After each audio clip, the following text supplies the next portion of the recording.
WMBD 31, your local weather authority. This is your forecast first. Good afternoon. It was a very blustery start to the morning, and temperatures just now barely rebounding into the single digits, just at 5 right now in Kewanee, just at 6 here in Peoria. We are looking at a lot more cloud cover building in from the west and northwest, a few peaks of sun, but you can see in Iowa some snow hanging out. That light snow activity is headed for us into the evening hours tonight. We'll likely stay cold and snowy for the rest of 2013. Details on that in your full forecast coming up. But your news at noon starts right now. Coming up on WMBD 31 News at noon, slick roads make for treacherous driving in central Illinois on Sunday. Plus, suicide attacks in Russia raise security concerns leading up to the Winter Olympics. And a look at some of the action you can expect out of Springfield in 2014. Taking action for you. This is WMBD 31 News at noon. Good afternoon. I'm Karissa Sanford. Donnie Tillman is off today. Thanks for joining us. A teenager is dead after a fatal car crash in Peoria on Sunday. The 51-year-old driver of a pickup truck involved in the accident is ticketed for driving too fast for conditions and failure to secure a 15-year-old child in a seatbelt. The accident happened around 10 Sunday morning at the intersection of Interstate 74 and 474 in Peoria County. A pickup truck carrying 5 people lost control on the ice and crashed into another car. Both vehicles were forced off the road and collided with a guardrail. 16-year-old Brooklyn Armstrong of Carlinville, Illinois, was ejected from the pickup and pronounced dead at the scene. 2 other occupants were also ejected, including a 15-year-old male. No one in the pickup was wearing a seatbelt. All involved were rushed to the hospital, but no other injuries are believed to be life-threatening. The Illinois State Police and coroner are investigating. An autopsy is scheduled for today. Icing caused many other accidents in central Illinois on Sunday. The city of Peoria and Peoria County issued traffic collision alerts Sunday morning. Many vehicles drove off the road and into ditches because of slick and icy roads.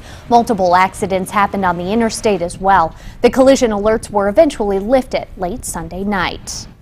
Dozens of counties throughout Illinois are getting help to keep people out of jail. 31 counties are getting nearly $7 million to move offenders from prison to community programs, some even right here in central Illinois. The community-based initiatives help rehab nonviolent offenders as part of Redeploy Illinois. The money will help with supervision and programs for eligible participants and also improve public safety. Those who qualify are offered a chance to avoid prison and take part in the program. Jurisdictions getting money to agree to reduce the number of offenders sent to prison by 25%. WMBD 31 News is your local election headquarters. There's a new name in the running for Woodford County Sheriff. Terry Glaub, who recently retired from the Woodford County Sheriff's Department, announced he will seek the head position. Glaub spent 24 years with the department and held numerous roles, including detective, lead homicide investigator, and canine officer. Current Sheriff James Pearsall says he will not seek re-election after this term. If you thought 2013 was jam-packed with issues in Springfield, just wait. 2014 features a political campaign and what's expected to be a nasty court battle. Steve Steger shows us what the Capitol News team will be working on the next year. 2014 could potentially see a new leader in the executive mansion. Voters will head to the polls in November to pick each of the state's constitutional officers. The Republican ticket for governor is a bit crowded. 3 state leaders, Treasurer Dan Rutherford. It's going to be hard to transform Illinois. Senator Kirk Dillard. The state is even in worse shape today. And Senator Bill Brady. I believe we can finish the job that we started 4 years ago. Also on the list, a political outsider, businessman Bruce Rauner. Illinois is upside down. Those guys will duke it out in the primary in March. The winner takes on current Governor Pat Quinn in November. What's sure to get a lot of people talking during that campaign season? Pensions. Lawmakers may have passed a bill in November, but neither side really likes it. State workers say it cuts too much. In fact, they're planning to sue over it. Other critics say it doesn't go far enough to solve the state's money problems. The cuts are slated to start in June. Speaking of money troubles, next year's budget is expected to be a challenge. It's still unclear whether the state will see immediate savings from that pension proposal. Plus, 2011's tax increase is set to start going away during the next fiscal year. State leaders won't say what they plan to do about that loss of revenue, but they could vote to make the tax increase permanent. We're likely to find out more about that plan for the tax increase when the governor announces his budget plan in March. A suicide bomber detonated explosives in the entrance hall of a Russian train station on Sunday, killing at least 16 people. This is the second deadly attack within 3 days as the country prepares to host the Winter Olympics. Investigators say the attacker detonated a shrapnel-filled bomb in front of a metal detector just inside the main entrance of the station in Volgograd. No group has claimed responsibility for either of the two recent blasts. More than 1.1 million people enrolled in the federal health care program by Christmas Eve. That's what the government announced Sunday. One Medicare expert says most of those were in December, once the site was up and running better. The Obama administration hopes to have 7 million signed up by the end of March. The only grocery store in Peoria's 1st District is closing. The Aldi on Western Avenue will close next month. It's the only grocery store in Peoria's South Side. Aldi says the store's location on East Peoria's Main Street will also close.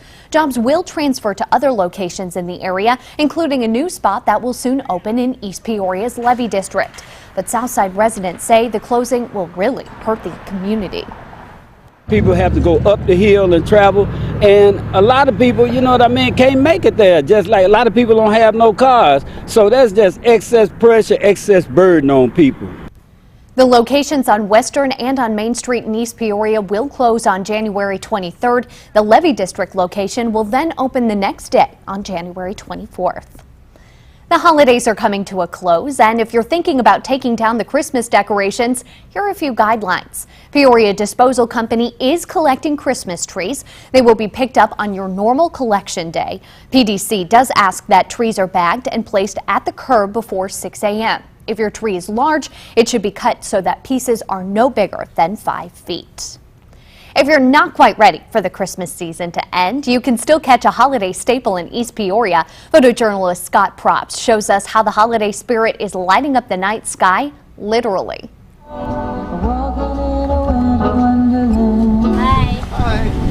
It's our first year here.